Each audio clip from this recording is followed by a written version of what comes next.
I'm Zoe Reiter, and I have to apologize. I'll be using notes because I played a lot of concussive sports in high school, and well, that's how it's going to be. Okay. So I'm from Transparency International, and I'd just like to ask, and please be honest, by a show of hands, how many of you have heard of Transparency International before the summit? Wow, that's wonderful. Thank you. So for those of you who haven't, Transparency International is the largest network of anti-corruption organizations around the world. The slide here. As you can see from the slide, we have over 100 partners around the world. We call them national chapters, and they're really on the front lines of corruption. But another really important thing you need to know about Transparency International is how we define corruption. We define corruption as the abuse of entrusted power for private gain, whether it's legal or otherwise. And here I'm going to make a shout out to Danielle Bryan's Spark Talk later, where she's going to be talking about the problem of legal corruption. So let me be clear. We're not talking about just bribery and kickbacks. That's your grandfather's corruption. Your grandfather, my grandfather was a saint. His name is Herman. So we're talking about systemic corruption, where big money and dark money capture public policy. Big money, dark money, and dirty money. They all flow through the same channels. Money launderers, kleptocrats, big businesses, and even terrorists are all benefiting from the same mechanisms, starting with anonymous shell companies. So let's take a moment to talk about anonymous shell companies. Raise your hand if you know that in Delaware, it's easier to set up an anonymous shell company than to get a driver's license.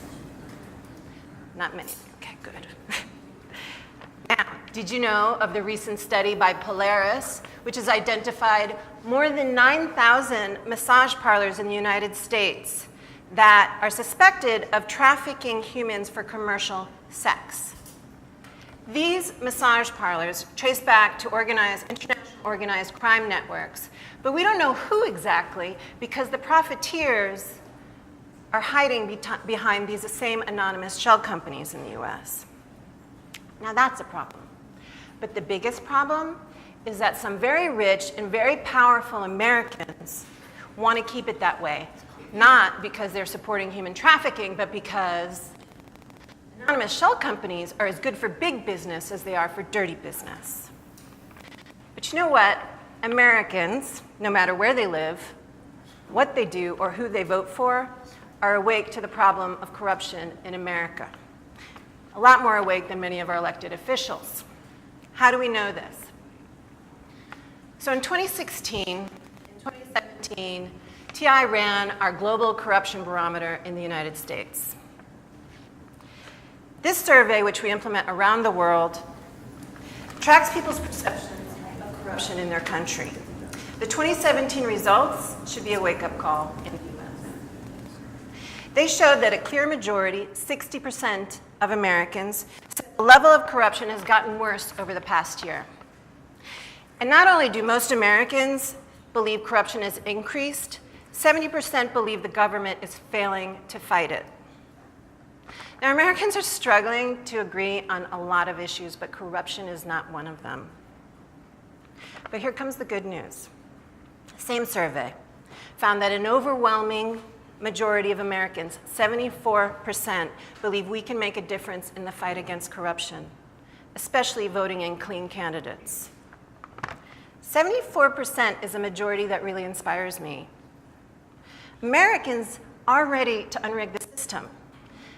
Now, the thing is, we Americans, we like to have homegrown solutions to our homegrown problems. The thing is, this isn't just a homegrown problem. Like I said, this isn't our grandfather's corruption. It's fusing with international corruption flows that are using new technologies and new tactics every day to conceal itself. So what I'm trying to say is that connecting the dots between domestic corruption and international corruption flows is the only way to unrig the system. Because at the end of the day, system rigging is now a global enterprise. My mother said that sounded very overwhelming. It's not. TI is here to help. We have been working on connecting the dots for some time, and we want to be able to support the domestic ecosystem here of anti-corruption activists. So I suggest we start networking the networks, and hopefully after this weekend, with TI and our partners around the world. So I'd just like to ask that, and this is really an invitation that you all get in touch. You know, I'll probably be on the dance floor Saturday night, so you can pull me off, whatever. But I really want to talk about this because we're not going to tackle this problem until we understand its role in the global economic system. Thank you very much.